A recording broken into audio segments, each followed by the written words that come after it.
Assalamualaikum warahmatullahi wabarakatuh. Alhamdulillah hamdan katsiran tayyiban mubarakan fih kama yuhibbu rabbuna wa yarda.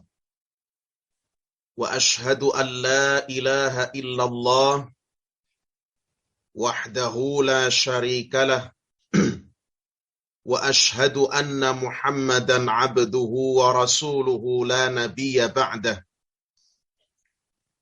Allahumma salli wa sallim wa barik ala abdika wa rasulika Muhammad wa ala alihi wa ashabihi wa man tabi'ahum bi ihsanin ila yaumil qiyamah, amma ba'd. Kaum muslimin wal muslimat rahimani wa rahimakumullah. Kita melanjutkan kajian kita, pembahasan tentang aqidah dari kitab Khudh Aqidatak Minal Kitabi Was Sunnah yang ditulis oleh Asy-Syaikh Muhammad bin Jamil Zainu rahimahullahu ta'ala. Sekarang kita masuk kepada bab yang baru, yakni bab as-sunnatu wal bid'ah. Bab tentang sunnah dan bid'ah. Kaum muslimin, bapak-bapak, ibu-ibu, saudara-saudara, rahimani wa rahimakumullah. Al-Hafidh Ibnu Rajab Al-Hambali rahimahullahu ta'ala menjelaskan bahwa makna kata sunnah itu artinya adalah tariqatun Nabi sallallahu alaihi wasallam allati kana 'alaiha huwa wa ashabuhu as-salimatu minasyubuhati wasyahawat. Kata Al-Hafidh Ibnu Rajab rahimahullahu ta'ala, yang dimaksud dengan sunnah adalah jalan yang ditunjukkan oleh Nabi sallallahu alaihi wasallam. Jalan yang Nabi sallallahu alaihi wasallam berada atau berpijak di atasnya. Demikian pula para sahabatnya yang mulia,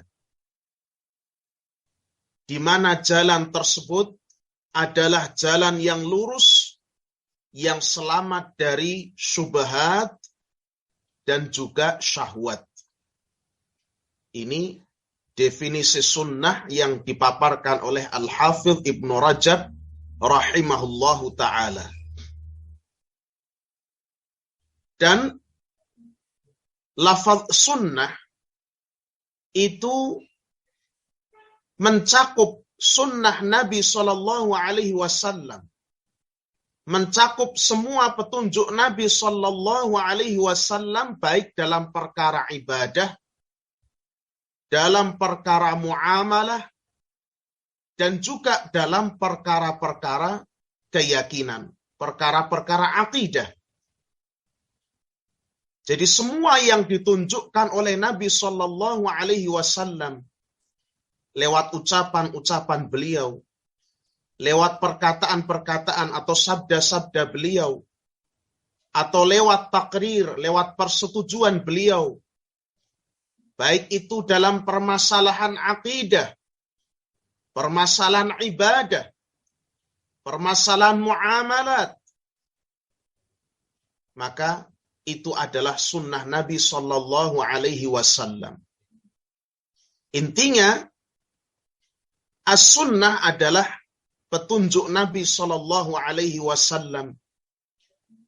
Petunjuk Nabi sallallahu alaihi wasallam dalam pokok-pokok agama, dalam mentauhidkan Allah Subhanahu wa taala, dalam bagaimana berakidah yang benar, dan juga bagaimana petunjuk Nabi Shallallahu Alaihi Wasallam di dalam masalah ilmu dan amalan yang dibangun di atas akidah sahihah tadi.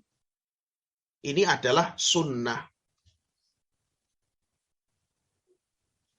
Allah Subhanahu wa Ta'ala telah memerintahkan kita untuk mengikuti sunnah Nabi Shallallahu Alaihi Wasallam, mengikuti tuntunan beliau alaihi salatu wassalam, sebagaimana dalam firman-Nya, "Qul in kuntum tuhibbunallaha fattabi'uni yuhibbukumullah wa yaghfir lakum dzunubakum wallahu ghafurur rahim."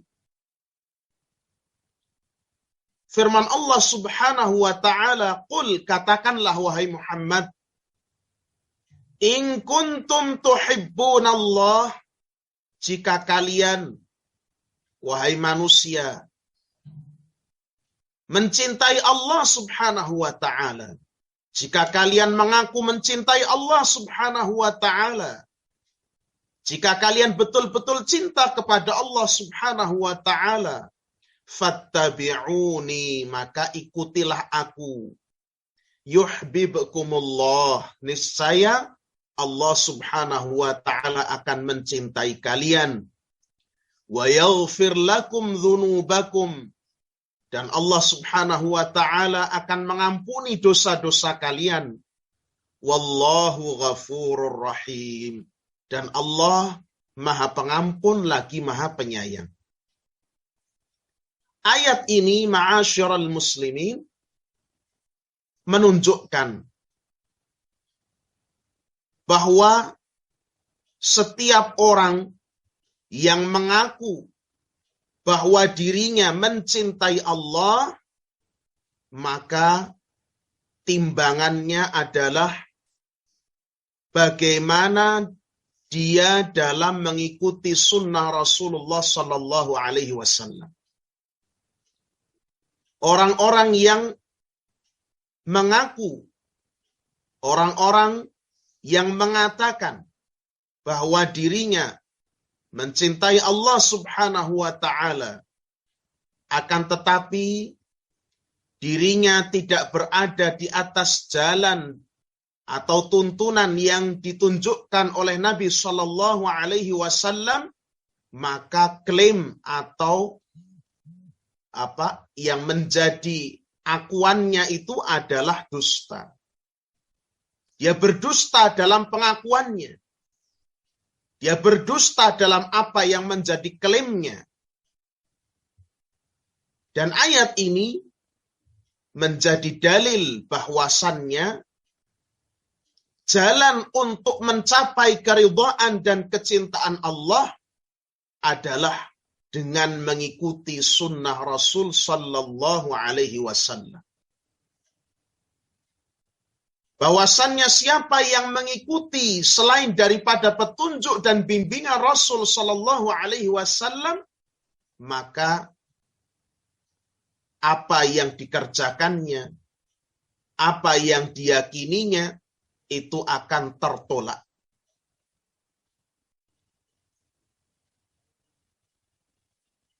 Adapun kata bid'ah, artinya adalah secara bahasa arti kata bid'ah adalah al-ikhtira' ala ghairi mithalin sabiq. Kata bid'ah itu secara bahasa adalah membuat suatu tanpa ada contoh sebelumnya. Itu adalah arti kata bid'ah secara bahasa. Jadi kata bid'ah secara bahasa artinya adalah membuat sesuatu tanpa didahului oleh contoh sebelumnya. Tanpa ada yang mendahuluinya sebelumnya. Jadi betul-betul baru. Dan termasuk di dalam makna ini adalah firman Allah Subhanahu wa Ta'ala badi'us samawati wal ard. Di dalam surat Al-An'am ayat ke-101. Badi'us samawati wal ard. Allah adalah badi'. Allah adalah pencipta tanpa ada contoh sebelumnya.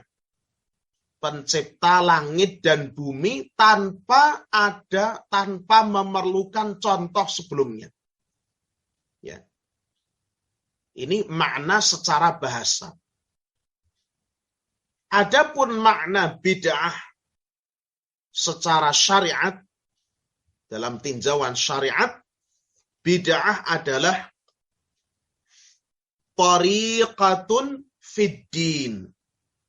Bid'ah itu adalah semua jalan atau cara di dalam agama yang diada-adakan. Tariqatun fiddini mukhtara'ah. Semua jalan atau cara yang diada-adakan di dalam agama. Tudahi asy-syar'iyyata. Yang menyerupai syariat. Wa yuqsadu bis-suluki 'alaiha al-mubalaghatu fit ta'abbudi lillahi subhanahu wa ta'ala. Dan pelaksanaan bid'ah itu dimaksudkan dalam rangka berlebih-lebihan dalam beribadah kepada Allah subhanahu wa ta'ala. Ini definisi yang dipaparkan oleh Imam Asy-Syatibi dalam kitab beliau Al-I'tisam. Kita ulang dan kita perjelas satu demi satu definisinya.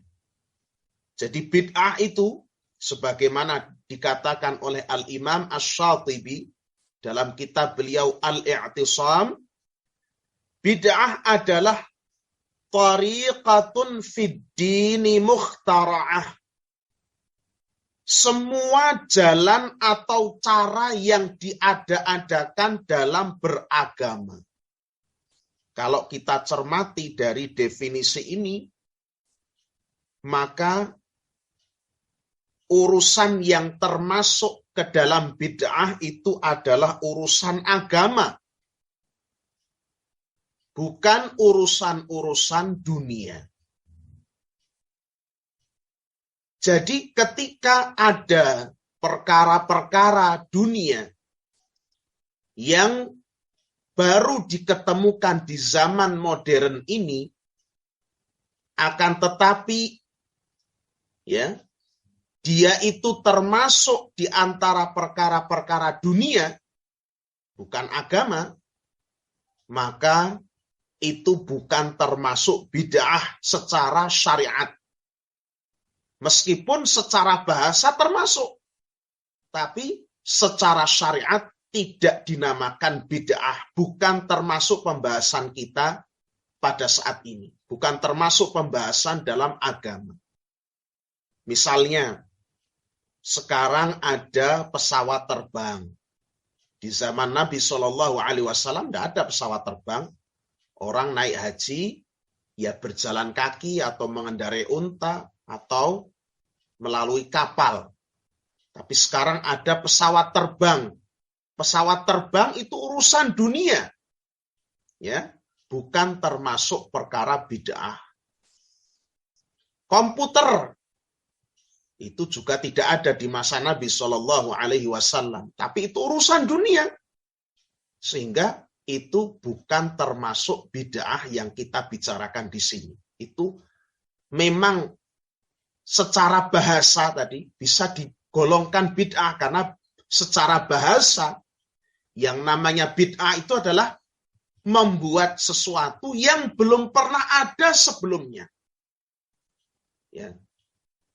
Tapi ini bukan termasuk bid'ah yang tercela di dalam pembahasan agama.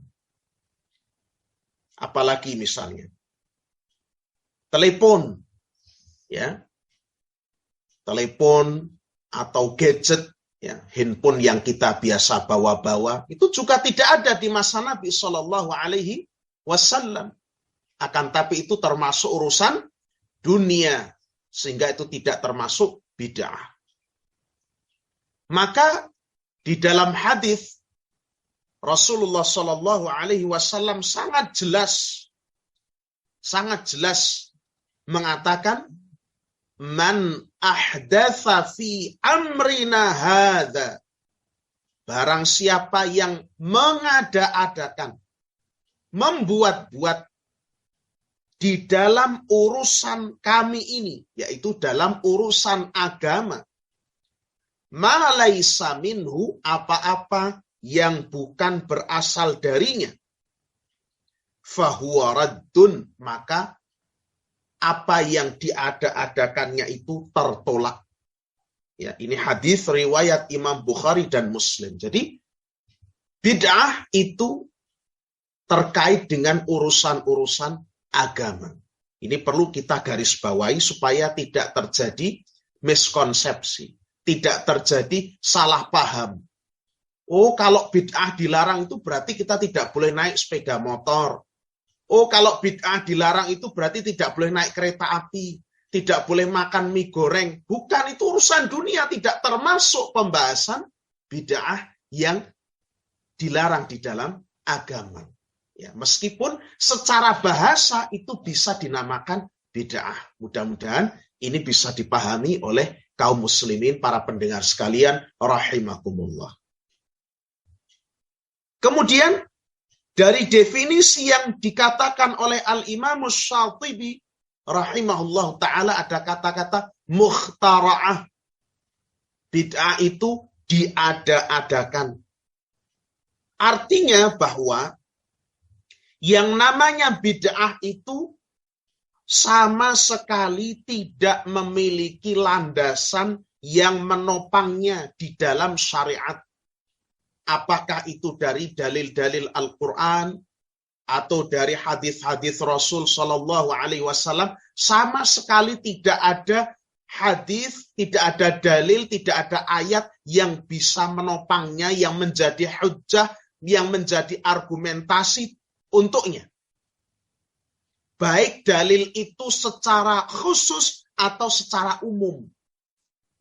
Ya. Ada di sana dalil-dalil yang menunjukkan disyariatkannya sesuatu itu secara umum. Contohnya misalnya perintah berbakti kepada kedua orang tua. Ayatnya insyaallah ta'ala kaum muslimin sekalian sudah hafal. Banyak dalam Al-Quran, diantaranya di surat Al-Isra. Wa qadha rabbuka alla ta'budu illa iyyahu wa bil walidaini ihsana. Dan Rabbmu telah menetapkan agar engkau janganlah menyekutukan sesuatu apapun dengannya. Ya. Janganlah beribadah kepada selainnya. Wabil walidaini ihsana, dan agar kalian berbuat ihsan, berbuat kebaikan, berbuat baik terhadap kedua orang tua. Perhatikan bagaimana dalil atau ayat yang memerintahkan kita untuk berbakti kepada kedua orang tua datang dalam konteks yang umum. Artinya segala perbuatan baik kepada kedua orang tua itu dihasung oleh agama kita. Meskipun agama kita tidak memperinci satu persatu bagaimana bentuknya. Misalnya contoh mudah seperti ini.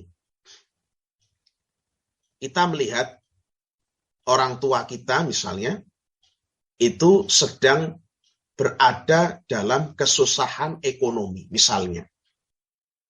Anak-anaknya sukses, orang tuanya ternyata kekurangan dalam ekonomi. Anaknya bisa makan rendang misalnya, makan soto daging sapi, orang tuanya cuma makan sego tempe. Maka melihat keadaan yang seperti ini, anak-anaknya pun berbakti kepada kedua orang tuanya. Memberinya uang atau bagian tertentu ya, setiap kurun waktu 1 bulan misalnya. Diberi uang, kemudian juga dikirimi makanan ya.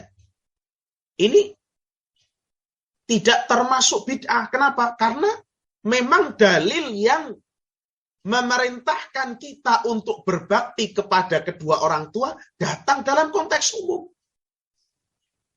Orang tua kita di pagi hari ya belum makan apa-apa, kemudian kita belikan gudeg telur misalnya. Yang namanya gudeg telur tidak ada di masa Nabi Shallallahu Alaihi Wasallam. Tidak ada berbakti kepada kedua orang tua dengan menyuguhkan 1 porsi gudeg telur. Tidak ada. Tapi ini termasuk di antara bentuk birrul walidain yang dihasung di dalam Al-Quran dan Sunnah. Maka kalau kita lihat hadis yang pernah kita lewati tentang 3 orang saleh yang terkurung di dalam gua. Ada di antara mereka itu yang bisa selamat karena bertawassul kepada Allah Subhanahu wa Ta'ala dengan amal solehnya, yang mana amal solehnya itu adalah baktinya kepada kedua orang tuanya, kepada ayah bundanya. Dengan mengedepankan ayah ibunya untuk menikmati susu yang diperahnya. Ini bentuk birrul walidain. Ini sekedar contoh. Ada dalil-dalil yang memerintahkan perbuatan-perbuatan tertentu, ya, perbuatan-perbuatan saleh, amalan-amalan saleh tertentu secara umum. Maka ketika di sana ada bentuk yang didatangkan, itu bukan termasuk bid'ah. Loh, dari mana mendatangkan soto hangat kepada orang tua adalah sunnah? Kok nggak ada dalilnya kok? Ya karena dalil dalam Al-Quran maupun sunnah memerintahkannya secara umum. Ya. Dari sini kita tahu bahwa misalnya belajar ilmu-ilmu bahasa Arab, ya, belajar nahwu, belajar sharaf, belajar tajwid, bagaimana membaca Al-Quran dengan kaidah-kaidah yang benar, bagaimana mempelajari ilmu mustalahul hadis, ya, istilah-istilah dalam hadis, bagaimana derajat hadis, sahih, dhaifnya, maudhu'nya, bagaimana sanad itu apa. Ya, yang ilmu-ilmu ini dulu belum ada pembagiannya di masa Nabi Shallallahu Alaihi Wasallam. Tapi kemudian karena merebaknya kejahilan di antara kaum muslimin, maka kemudian ilmu-ilmu ini dijadikan satu-satu supaya lebih memudahkan kaum muslimin untuk mempelajarinya. Ini tidak ada masalah. Karena yang namanya syariat memerintahkan secara umum untuk memahami Al-Quran, untuk mentadaburi Al-Quran, untuk membaca Al-Quran dengan tartil. Ya, maka mau tidak mau untuk mentadaburi Al-Quran harus belajar bahasa Arab. Untuk membaca Al-Quran dengan tartil, dengan baik dan benar, harus belajar bagaimana tajwid. Ya. Meskipun di sana tajwid itu ada yang wajib, ada yang sifatnya hanya penyempurna, sunnah saja. Islam memerintahkan kita agar kita berhati-hati dalam menyampaikan sabda Rasulullah Sallallahu Alaihi Wasallam. Jangan setiap hadis yang kita dengar bahwa itu adalah dinisbatkan pada Rasul, kita sampaikan. Islam melarang kita seperti itu, harus tatsabbut. Maka ada ilmu mustalah hadis.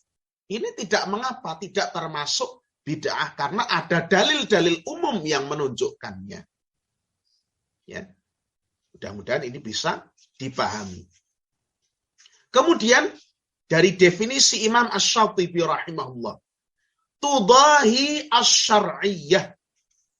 Bid'ah itu diada-adakan, dibuat-buat, menyerupai syariat, menyerupai cara-cara di dalam syariat agama.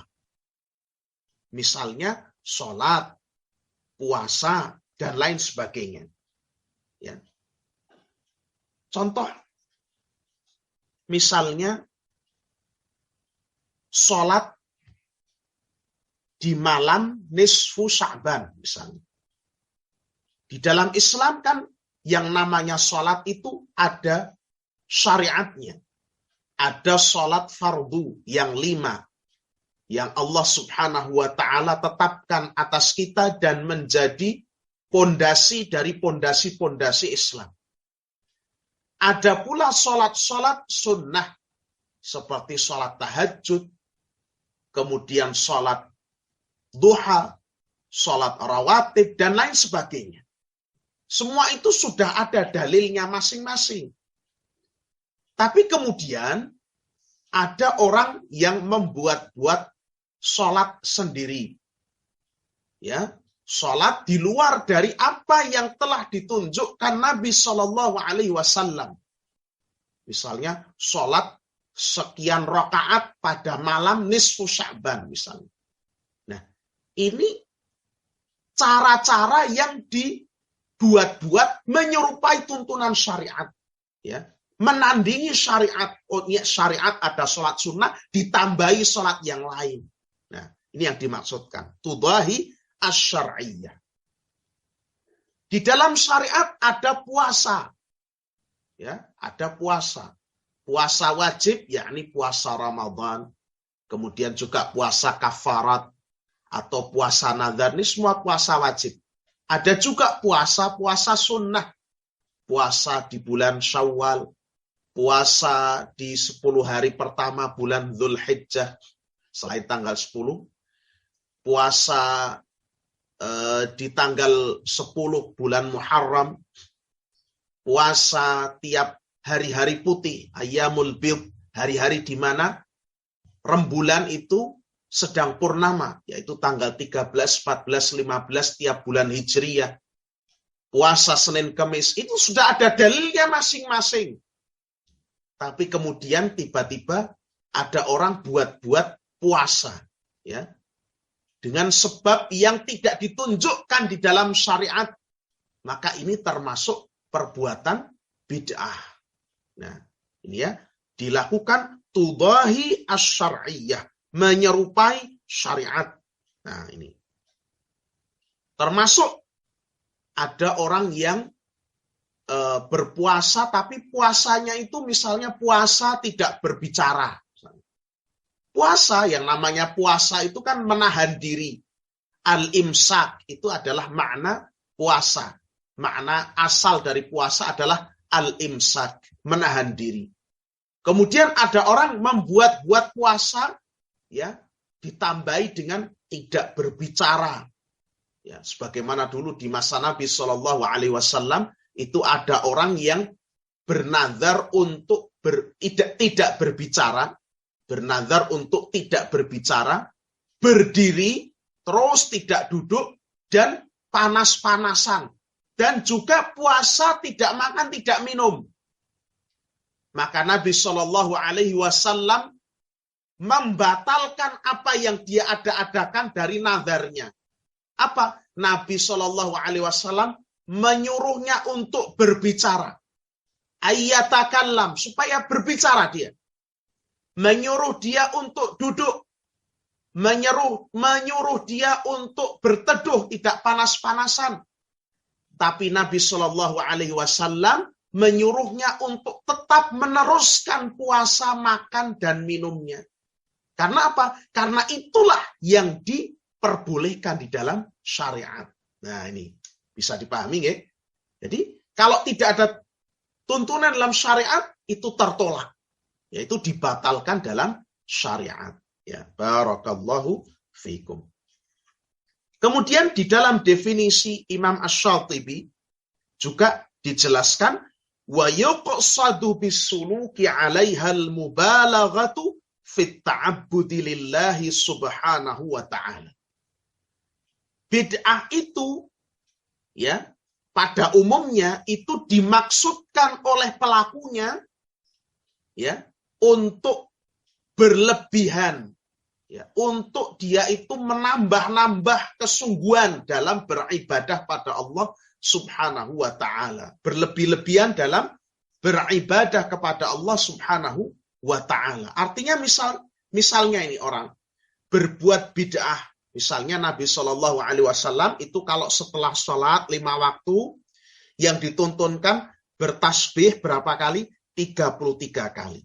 Bertahmid 33 kali. Bertakbir 33 kali. Ada juga riwayat bertasbih 10 kali, bertahmid 10 kali, bertakbir 10 kali. Intinya tidak lebih dari 33 kali tiap jenis-jenis dari zikrullah itu. Tasbih, tahmid, dan takbir. Tapi ada orang yang merasa tidak cukup. Cuma 33, sehingga jumlah totalnya hanya 100. Orang ini mau nambah. Ya. Jadi 1000, ya, 1111. Jadi semuanya 111. Ya. Dia memaksudkan ini untuk menambah, ya, berlebihan, melebihkan diri di dalam peribadatannya pada Allah Subhanahu wa ta'ala. Dari sini kita ketahui bahwa kebanyakan bid'ah, pada umumnya bid'ah itu dimaksudkan dengan niat yang baik. Niatnya sebenarnya agar dia itu mencapai derajat yang lebih dengan amalannya yang diada-adakan itu. Padahal yang namanya kebagusan suatu amalan itu bukan dinilai dari niat yang baik saja. Dalam Islam itu tidak hanya niat saja yang dilihat. Bukan hanya niat yang baik saja seorang itu bisa dibenarkan atas perbuatannya. Tapi bagaimana amalannya, perbuatannya itu mencocoki tuntunan Rasulullah Shallallahu Alaihi Wasallam. Nah ini. Maka tadi kita bacakan di awal. Qul in kuntum tuhibbunallaha fattabi'uni. Katakanlah wahai Muhammad, jelaskan kepada manusia, jelaskan kepada umatmu, in kuntum tuhibbunallah, jika kalian betul-betul cinta pada Allah, kalau kalian itu ingin mencapai kecintaan Allah, ingin menggapai pahala Allah, ingin menggapai keridhaan Allah, caranya apa? Fattabi'uni, ikuti jalanku, ikuti aku, ikuti Nabi Shallallahu Alaihi Wasallam, ikuti tuntunan beliau. Yuhibbukumullah, niscaya Allah pasti akan mencintai kalian. Tidak hanya itu, wa yaghfir lakum dzunubakum, dan Allah akan mengampuni untuk kalian dosa-dosa kalian. Wallahu ghafurur rahim, dan Allah Maha Pengampun lagi Maha Penyayang.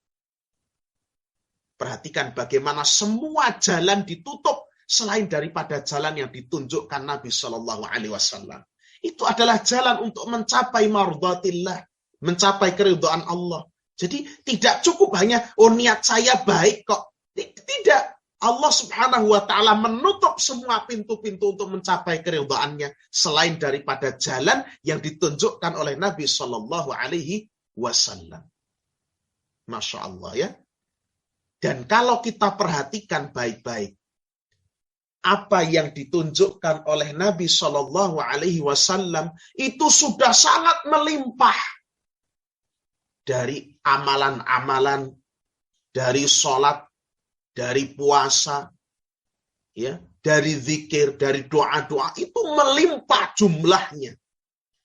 Yang namanya amalan-amalan sunnah untuk penyempurna, pelengkap, menambah, ya, nilai dari amalan-amalan wajib yang kita kerjakan, itu tidak kurang-kurang jumlahnya.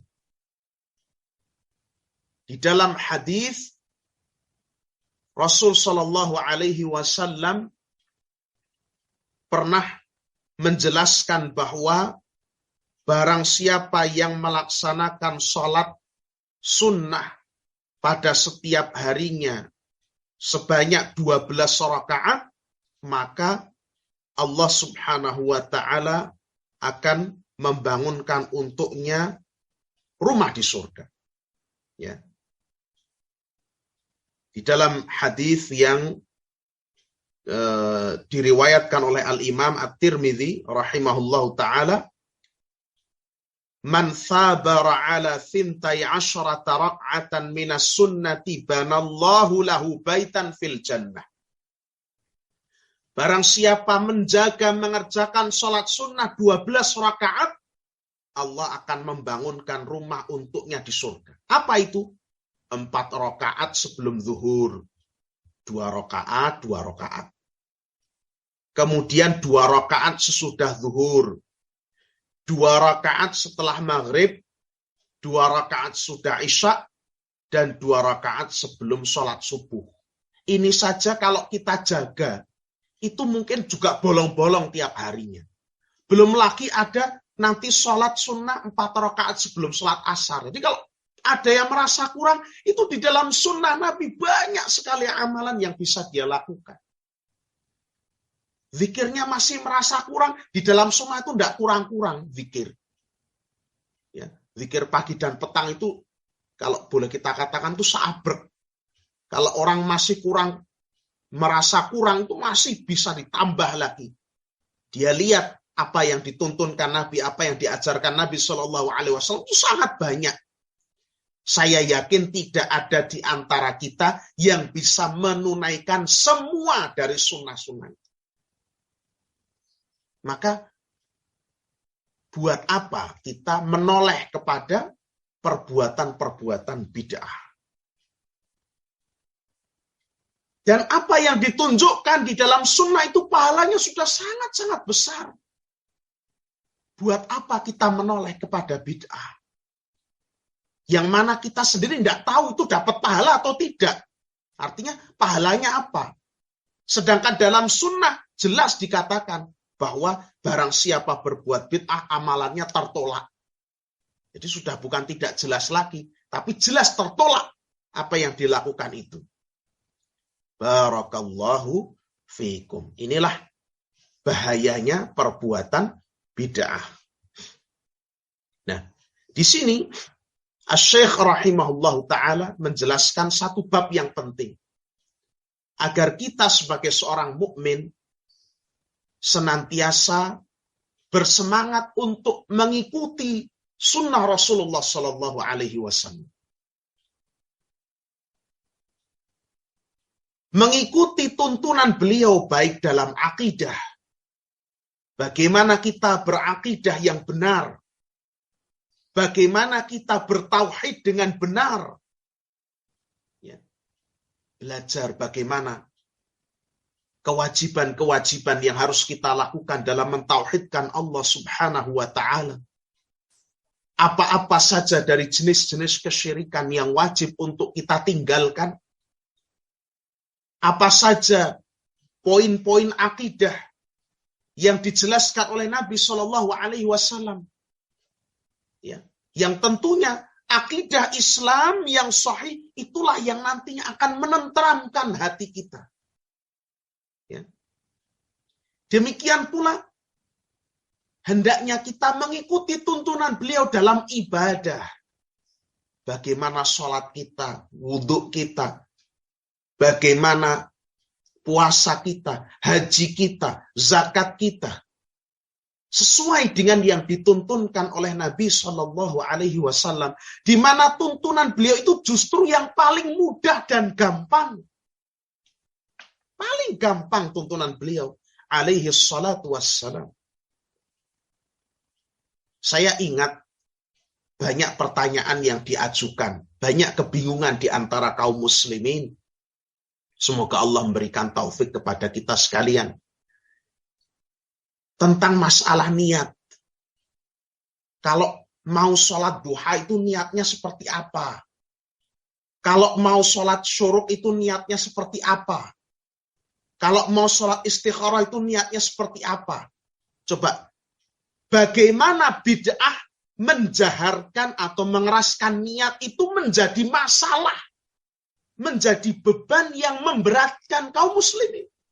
Karena tidak tahu niatnya, akhirnya tidak sholat, tidak mengerjakan sholat. Sholat itu yang penuh dengan keutamaan. Ya. Sholat gerhana itu niatnya gimana? Subhanallah, kita terheran-heran dengan hal ini.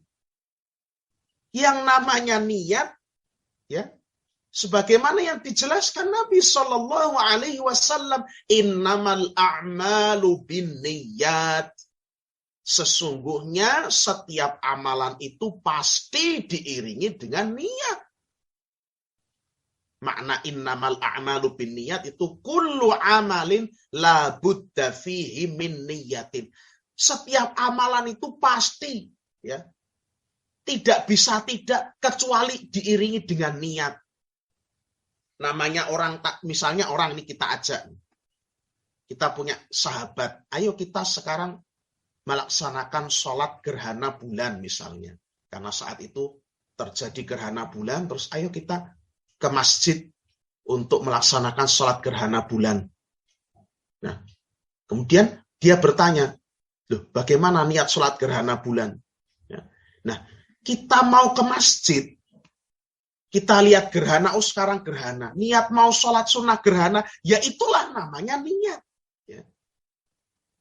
Perhatikan ya, bagaimana mudahnya seorang ketika dia mengikuti tuntunan Rasul Shallallahu Alaihi Wasallam. Saya pernah juga membaca dalam sebagian kitab. Ada yang menyebutkan bahwa di setiap wudhu itu ada doanya. Ketika membasuh tangan ada doanya, setelah berkumur ada doanya, membasuh hidung ada doanya. Wah, kalau ini diterapkan untuk masyarakat kita, ya. Dan ini memang sudah buku di Indonesia ini, ya. Artinya kalau ini diperkenalkan ke masyarakat, buru-buru mau menghafalkan doa tiap gerakan. Wong doa sudah wudhu aja kadang-kadang belum hafal. Barakallahu fikum. Lihat bagaimana sesungguhnya jalan sunnah adalah jalan yang sahlah, muyassarah, jalan yang mudah, jalan yang ringan, jalan yang lapang, ya, untuk kita amalkan. Dan selain daripada sisi mudah dan kelapangannya, jalan sunnah itulah jalan yang lurus, jalan yang jelas pahalanya, yang dijamin oleh Allah dan Rasul-Nya, jalan yang jelas-jelas menghantarkan pada keridhaan Allah Subhanahu wa Ta'ala. Ini pentingnya kita untuk mengikuti sunnah. Termasuk juga sunnah, ya, itu bagaimana akhlak Rasul Shallallahu Alaihi Wasallam. Itu juga termasuk sunnah. Ya. Akhlak dan peri kehidupan itu termasuk di antara sunnah Nabi Shallallahu Alaihi Wasallam yang perlu untuk kita ikuti, ya. Sehingga kita berupaya untuk bagus dalam akidah, bagus dalam hal ibadah, dan bagus juga dalam perangai dan akhlak. Jangan sampai kita itu, ya, mengaku mengikuti sunnah Nabi Shallallahu Alaihi Wasallam, akan tapi akhlak kita tidak bagus, ya. Akhlak kita jelek, akhlak kita tercela. Ini juga tidak benar. Karena sunnah itu tidak terbatas pada masalah akidah dan ibadah saja. Akan tapi sunnah, keteladanan Rasul Shallallahu Alaihi Wasallam itu adalah juga dalam hal perangai dan akhlak yang mulia. Ini, ya. Dan sebaliknya, kita wajib sebagai seorang muslim untuk berhati-hati, untuk menjauh dari segala macam perbuatan bid'ah. Seorang jangan menganggap sepele perbuatan bid'ah. Itu kan bid'ah itu kan itu sepele lah, nggak apa-apa, ya. Jangan menganggap sepele. Ingat bahwa banyak ayat di dalam Al-Quran maupun hadis yang menunjukkan bahaya seorang berbuat kebid'ahan. Di dalam Al-Quran Allah Subhanahu wa Ta'ala berfirman, فَلْيَحْذَرِ الَّذِينَ يُخَالِفُونَ عَنْ أَمْرِهِ أَنْ تُصِيبَهُمْ فِتْنَةٌ au yusibahum adzabun alim. Ini di surat An-Nur ayat 63. Maka hendaklah orang-orang yang menyelisihi perintah Rasul, yang menyelisihi sunnah Rasul, hendaklah mereka takut akan ditimpa fitnah atau ditimpa azab yang pedih. Perhatikan bagaimana Allah Subhanahu wa ta'ala memperingatkan orang yang menyelisihi petunjuk Rasul, yang menyeleweng dari perintah Rasul. Ada dua yang bisa menantikan mereka, balasan yang menantikan mereka. Yang pertama, azab yang pedih, azabun alim. Baik azab di dunia maupun azab di akhirat. Dan para ulama mengatakan bahwa ini justru yang paling ringan. Kenapa? Hilangnya, misalnya, ketika kita menyelisih sunnah Rasulullah, kemudian rezeki kita sempit, barang kita ada yang hilang, maka ini sebenarnya adalah hukuman yang kalau dibandingkan dengan hukuman yang satunya ini lebih ringan. Boleh jadi hukuman berupa azab ini akan menjadikan pelakunya kembali kepada al-haq, mau bertaubat pada Allah Azza wa Jalla. Tapi yang lebih berat hukuman yang pertama, antusibahum fitnah, bahwa mereka akan tertimpa fitnah. Apa itu fitnah? Ya.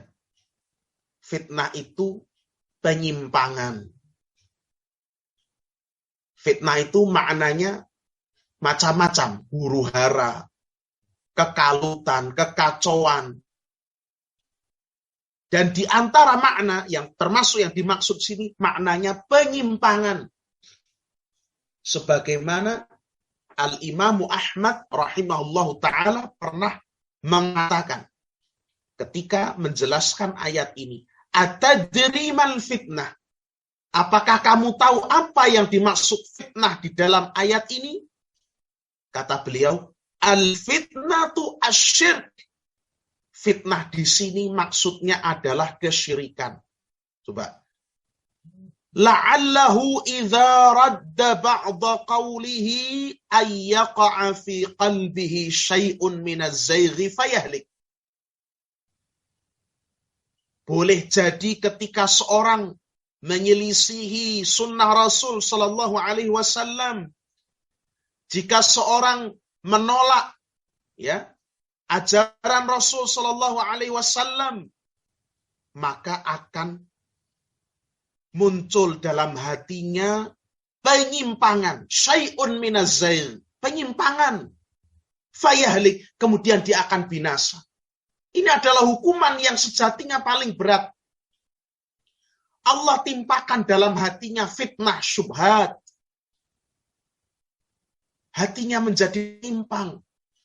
Namun dia tidak sadar, dia anggap perkara yang dia lakukan itu baik. Coba, ini hukuman yang paling berat. Ketika seorang menyelisih sunnah Rasul Shallallahu Alaihi Wasallam, Allah sesatkan hatinya. Sehingga dia berjalan menuju kebinasaan. Ya, melakukan, menapaki penyimpangan satu demi satu penyimpangan sampai membesar sampai pada kesyirikan, itu dia tidak merasa bahwa itu adalah penyimpang. Dia merasa dirinya di atas kebenaran. Ya.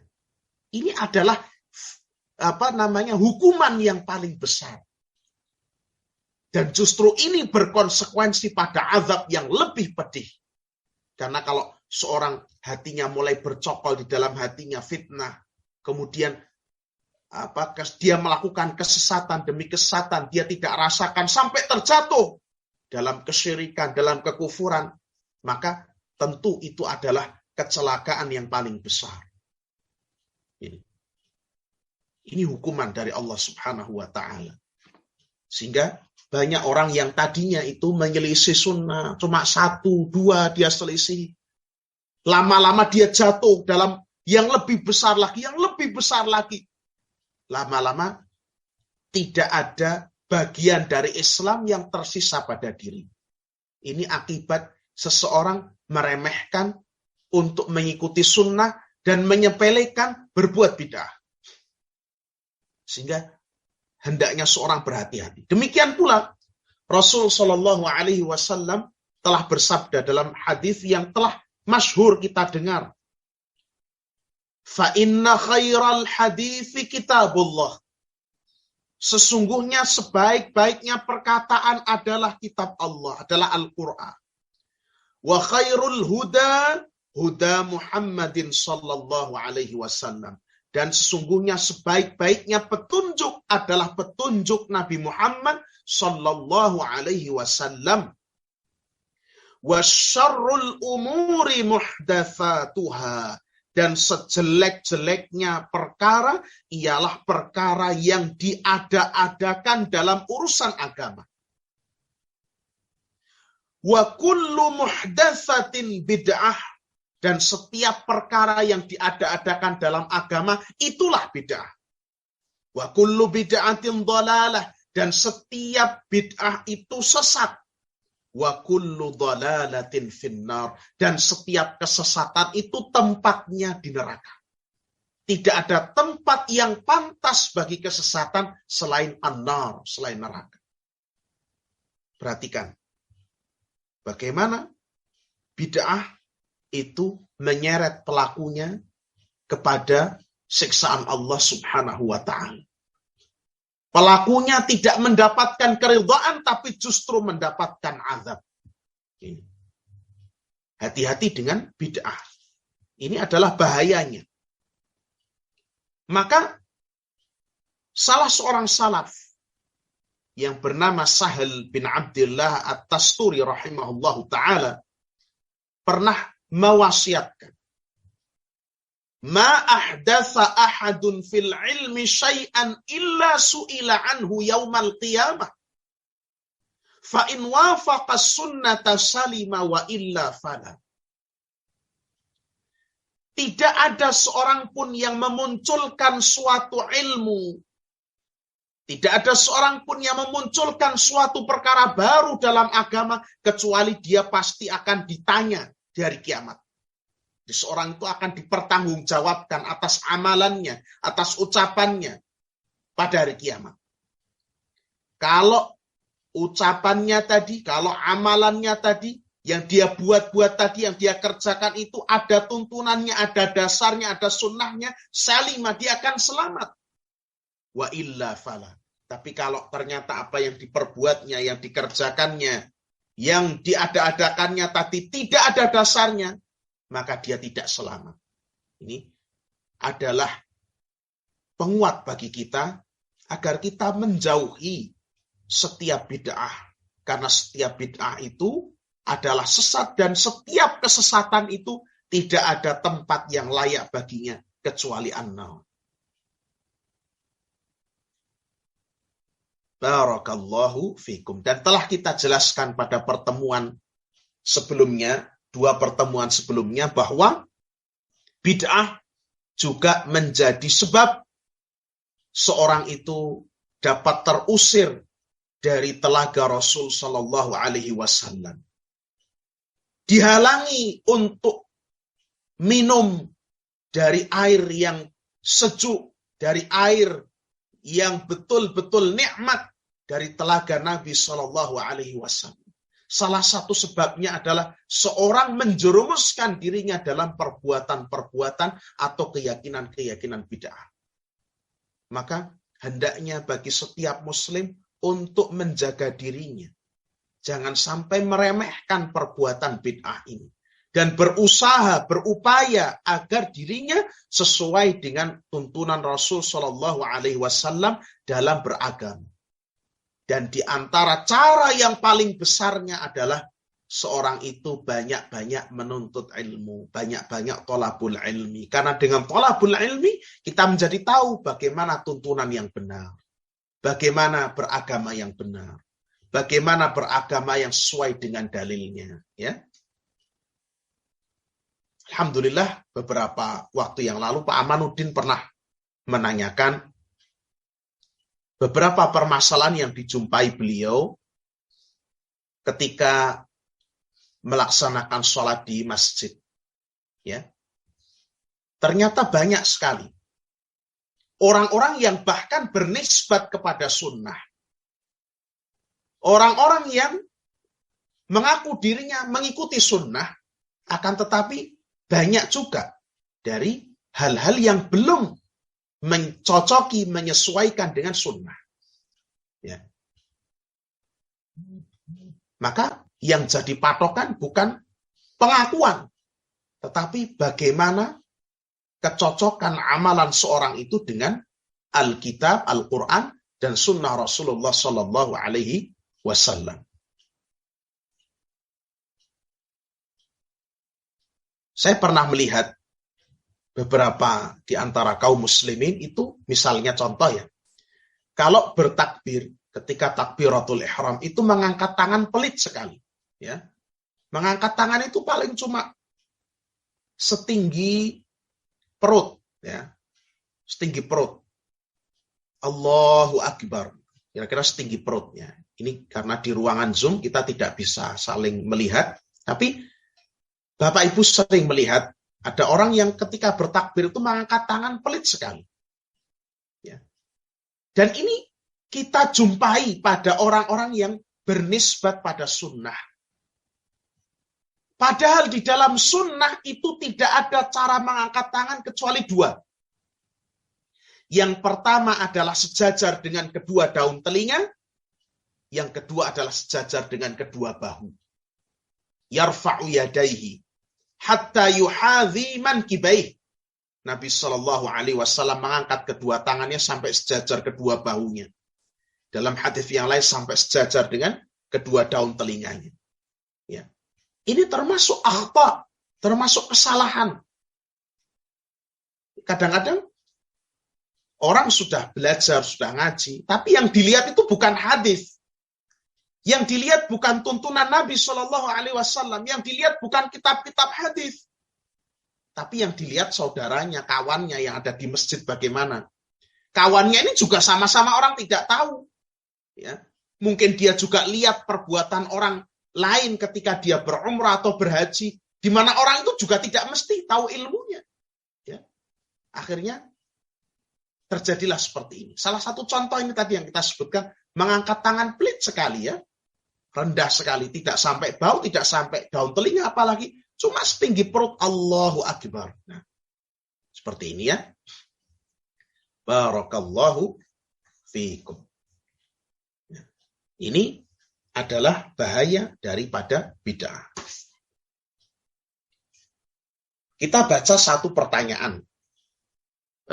Maksud saya pertanyaan di dalam kitab ini, karena kitab ini disuguhkan dalam bentuk tanya jawab. Persoalan nomor 56. Hal fid dini bid'atun hasanah. Apakah di dalam agama itu ada yang dinamakan bid'ah hasanah? Ya, ini salah satu hujjah dari orang-orang yang suka berbuat bid'ah. Bahwa bid'ah itu ada dua. Bid'ah yang baik dan bid'ah yang buruk, kata mereka begitu. Bid'ah hasanah dan bid'ah sayyi'ah.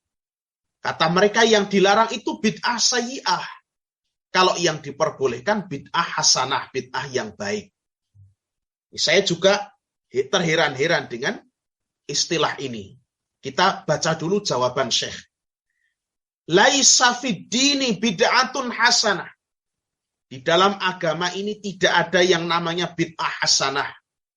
Di dalam urusan agama tidak ada yang namanya bid'ah yang baik. Semua bid'ah itu jelek, semua bid'ah itu sesat, tidak boleh dikerjakan, harus dijauhi, harus ditinggalkan. Tidak ada yang namanya bid'ah hasanah.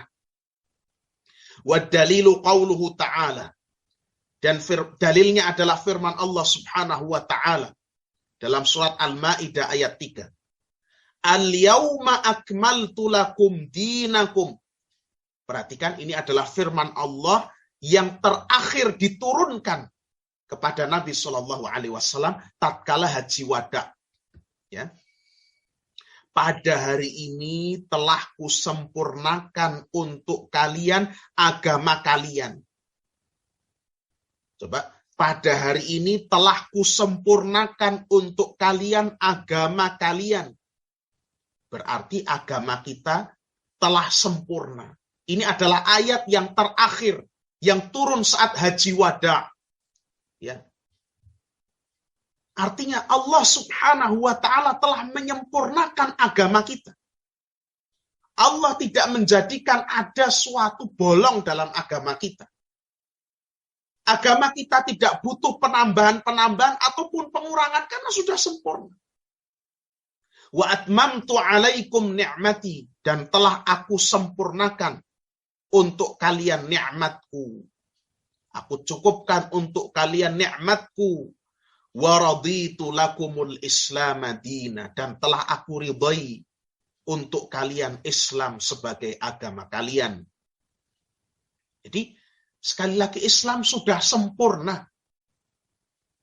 Urusan agama sudah selesai, sudah disempurnakan. Sudah dijelaskan segalanya oleh Nabi Shallallahu Alaihi Wasallam. Tidak butuh penambahan-penambahan, tidak butuh pengurangan. Maka betapa bagusnya perkataan Imam Malik rahimahullahu ta'ala. Man ibtada'a fil islami bid'atan yaraha hasanatan faqad za'ama anna Muhammadan sallallahu alaihi wasallam khana risalah. Barang siapa yang membuat-buat atau mengerjakan suatu bid'ah di dalam agama Islam, lalu dia menganggapnya hasanah, menganggapnya baik. Berarti ini kan bid'ah hasanah ini. Imam Malik menolak adanya bid'ah hasanah. Faqad za'ama anna Muhammadan sallallahu alaihi wasallam khana risalah.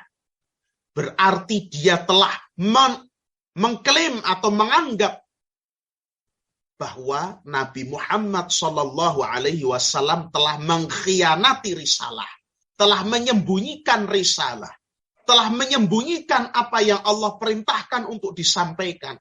Wong ada perkara yang nyatanya menurut mereka baik kok. Ini baik. Sementara Rasulullah tidak menunjukkannya. Ya. Menurut mereka baik, berarti mereka lebih tahu daripada Rasulullah. Oh, ini baik. Tidak ada tuntunan dalam agama, tidak diajarkan Rasul, tapi mereka bisa mengatakan, ini baik kok. Nah, berarti mereka lebih tahu daripada Rasulullah. Berarti ada perkara baik yang belum ditunjukkan Rasulullah. Berarti Rasulullah menyembunyikan risalah. Li'anna Allah Ta'ala yaqul. Karena Allah Subhanahu wa Ta'ala berfirman. Terus Imam Malik membacakan ayat ini. Al-yauma akmaltu lakum dinakum. Hari ini kata Allah telah aku sempurnakan untuk kalian agama kalian. Kata beliau, fama lam yakun yauma idzin dinan fala yakunul yauma dina. Maka apa-apa segala perkara yang pada hari itu, ya, ketika Allah menurunkan ayat tersebut bahwa hari ini telah kusempurnakan untuk kalian agama kalian. Kata Imam Malik, apa-apa yang pada hari itu tidak termasuk agama, maka pada hari ini di zaman Imam Malik, dan maksudnya di zaman kita juga, maka itu juga bukan termasuk bagian dari perkara agama. Karena agama kita sudah sempurna. Wa qauluhu sallallahu alaihi wasallam, dan dalil dari hadis adalah sabda Nabi sallallahu alaihi wasallam, wa kullu bid'atin dhalalatin, dan setiap bid'ah itu sesat. Coba perhatikan, Nabi mengatakan kullu bid'atin dhalalah. Kata kullu itu semua. Ya, setiap perkara bid'ah itu sesat. Tidak ada bid'ah hasanah. Wa kullu dhalalatin finnar. Dan setiap sesat itu, setiap kesesatan itu tempatnya di mana? Di neraka. Sahihun rawahu Ahmad wa ghairuhu. Hadis sahih diriwayatkan oleh Ahmad dan selainnya. Jadi ini adalah dalil bahwa di dalam agama tidak ada bid'ah hasanah. Semua bid'ah adalah sesat. Saya punya cerita menarik, Bapak Ibu ya. Sebelum kita akhiri, ini sudah jam 7. Saya pernah berjumpa dengan seorang guru saya di SMA, guru agama, yang menganggap seperti yang dikatakan penulis ini, ya, bahwa ada bid'ah hasanah. Maksudnya menganggap seperti yang dibantah oleh penulis ini. Karena penulis kitab ini ya membantah adanya bid'ah hasanah. Sementara guru saya itu mengatakan ada bid'ah hasanah. Ya, dan ini anggapan yang sangat keliru. Ketika saya tanya, apa contoh bid'ah hasanah? Bid'ah yang baik itu contohnya apa? Karena kata dia bid'ah itu ada dua. Bid'ah itu yang satu yang tercela, yang satu yang bagus. Kata dia kalau bid'ah tercela itu apa? Contohnya misalnya sholat 5 waktu kok jadi 6. Atau sholat 5 waktu kok jadi 3. Itu bid'ah tercela. Oke, saya benarkan itu. Ya betul, itu tercela, itu bid'ah. Mengurang-urangi menambah. Ya, sholat wajib kok jadi 6. Atau rokaatnya jadi tambah, sholat subuh dari 2 jadi 3, itu enggak benar. Oke. Saya tanya, apa contoh bid'ah hasanah? Katanya, bid'ah hasanah itu contohnya misalnya azan di kuburan. Nah, itu kan bid'ah hasanah. Kan bagus toh. Jadi ketika seorang itu lahir kan diadzani. Kemudian panggilan ketika sholat ada. Dan ketika meninggal juga diadzani untuk ya mengingatkan bahwa manusia itu ketika lahir, ketika hidup, ketika meninggal dunia, semuanya diadzani semua. Ya, intinya untuk mengingatkan bahwa ini adalah panggilan Allah Subhanahu wa Ta'ala. Katanya begitu. Padahal mengadzani di kuburan itu termasuk bid'ah. Ya, itu tidak ada tuntunannya. Lalu saya bertanya begini, untuk memahamkan kepada beliau. Kalau azan di kuburan itu adalah bid'ah hasanah menurut Bapak, ya bid'ah yang baik sehingga boleh dikerjakan, ya artinya ada keluasan dalam perkara azan, maka saya katakan, kenapa ketika jam istirahat itu tidak kita kumandangkan azan saja untuk azan sholat duha, karena saat itu di SMA itu biasanya sudah menjadi kebudayaan yang bagus bahwa siswa-siswa itu ketika jam istirahat mereka melaksanakan sholat duha. Ya, banyak yang mereka kemudian mengerjakan sholat duha. Ini di SMP dan SMA banyak kita jumpai seperti ini. Kalau di SD saya rasa belum. Tapi kalau siswa-siswa SMP dan SMA itu sudah mulai banyak yang mengerti. Ya, sudah banyak yang ingin meraih keutamaan sholat duha. Ya. Tapi kan banyak di antara siswa-siswa itu yang juga malah ke kantin, ya ke kantin tidak ada masalah, maksud saya banyak di antara mereka itu yang bermain-main dan lain sebagainya. Kan lebih bagus kalau mereka sholat duha dulu. Nah, saya katakan pada guru agama saya, gimana kalau menurut Bapak azan di kuburan tadi bid'ah hasanah, gimana kalau kita kumandangkan azan di jam istirahat untuk memanggil orang-orang sholat duha? Ya. Maka terdiamlah sang guru tersebut. Dia tahu bahwa kalau azan sholat duha dikumandangkan, tentu dia akan dianggap aneh oleh masyarakat. Nah, ini. Itu suatu yang tidak lazim. Sehingga sekali lagi, yang namanya bid'ah hasanah itu, ya, itu hanya berdasarkan hawa nafsu. Ketika seorang dicecar tentang bid'ah hasanah, ya, diterapkan pada keadaan lain yang juga tidak lumrah di masyarakat, dia tidak akan mau menerapkan itu. Ya.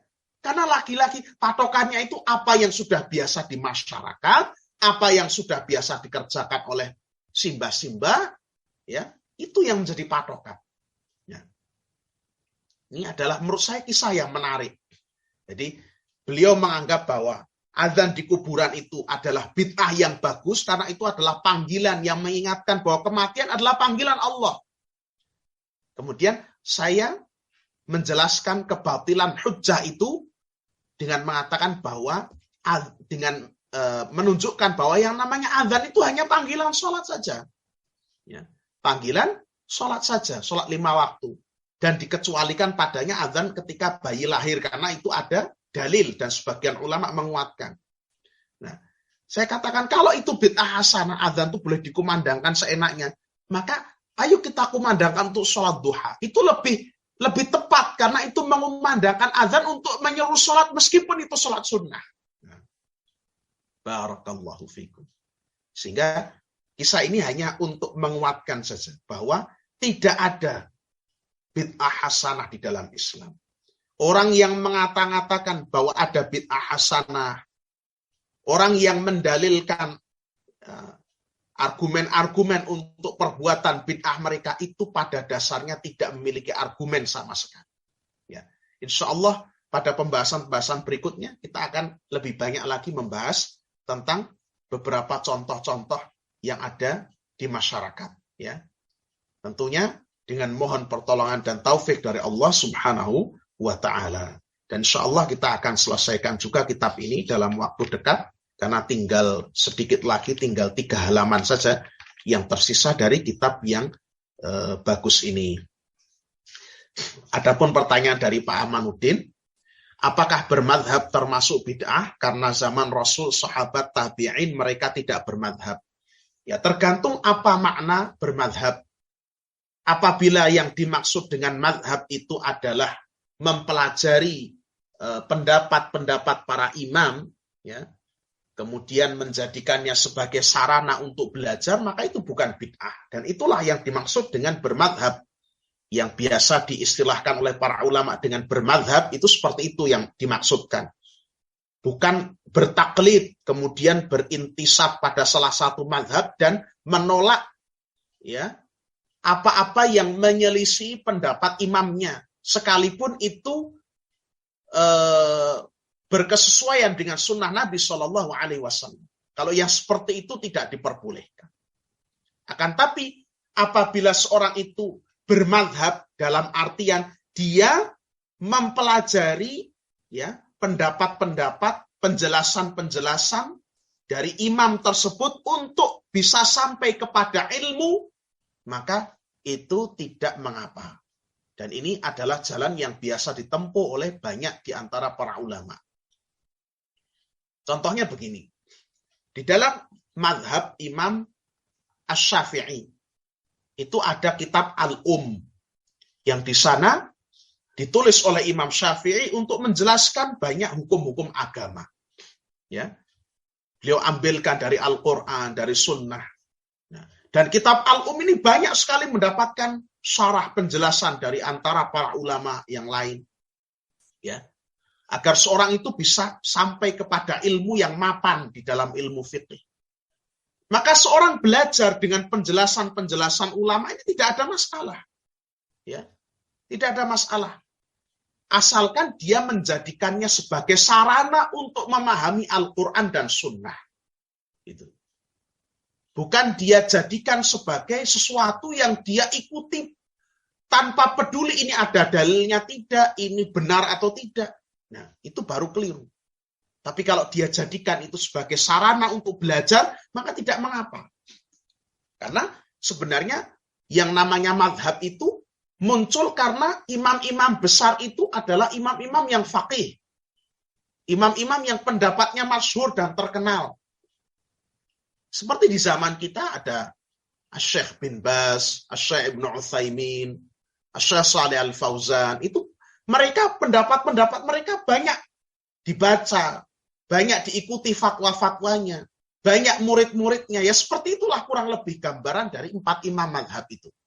Nah, mereka belajar kepada seorang guru, ada yang memilih belajar kepada Syekh bin Baz, ada yang memilih belajar pada Syekh Utsaimin, ada yang memilih belajar pada Syekh Shalih Al-Fauzan, ada yang memilih belajar pada Syekh Al-Albani. Tidak mengapa bila itu dijadikan sarana untuk belajar, dan memang itulah cara belajar dengan kita mengambil banyak faedah dari para ulama. Akan tetapi yang dilarang adalah ketika seorang itu menjadikan satu figur tertentu, kemudian dia ikuti secara membabi buta. Dia tidak peduli apakah ucapannya itu berkesesuaian dengan hadis atau tidak. Nah itulah yang dilarang. Ya. Jadi atas dasar itulah para ulama mengatakan seorang ya bermadhab dalam artian belajar dalam satu koridor madhab tertentu itu hukumnya mubah dan tidak termasuk bid'ah. Dalam artian ini, dia menjadikan madhab itu sebagai sarana dia untuk belajar agama sampai dia mendapatkan ilmu yang mapan tanpa diiringi dengan sikap ta'assub, ya, tanpa diiringi dengan sikap fanatik dan taklid buta, membabi buta, semua diikuti semua. Yang menyelisih madhab ini pokoknya salah, tidak seperti itu. Ya, intinya kalau madhab itu dipahami dengan arti yang benar seperti ini, hukumnya mubah. Mubah itu artinya boleh. Tapi seorang tidak belajar melalui madhab yang empat pun tidak mengapa. Itulah maksudnya mubah. Dia mau belajar di luar itu, dia mau belajar menggunakan kitab-kitab di luar empat madhab. Contohnya misalnya ada kitab Subulus Salam. Ya, itu tidak pakai empat madhab. Ya, kitab-kitab yang ditulis para ulama sekarang, misalnya kitab fikih ada fikih muyassar, itu tidak ada madhabnya. Itu juga tidak mengapa. Artinya tidak sampai pada tingkatan sunnah, tidak pula wajib. Adapun orang yang salah adalah yang mengatakan bermadzhab itu wajib. Nah, itu salah. Tapi kalau seorang menjadikannya sebagai sarana untuk belajar agama, sampai dia mapan dalam ilmu, maka itu hukumnya mubah. Ya. Ini pertanyaan berat ya Pak Amanuddin. Mudah-mudahan bisa dipahami. Kita akhiri sampai sekian. Mudah-mudahan apa yang kita pelajari pada hari ini bermanfaat dan pertemuan kita pada hari ini menjadi pertemuan yang diridhai oleh Allah Subhanahu wa taala. Allah menjadikan ilmu kita ilmu yang bermanfaat, menjadikan apa yang kita pelajari ini sebagai hujjah bagi kita di dunia dan di akhirat. Subhanakallahumma wa bihamdika asyhadu an la ilaha illa anta astaghfiruka wa atubu ilaik wa sallallahu ala nabiyyina Muhammad wa ala alihi wa ashabihi ajma'in. Wassalamu alaikum warahmatullahi wabarakatuh. Wallahu ta'ala a'lam bissawab.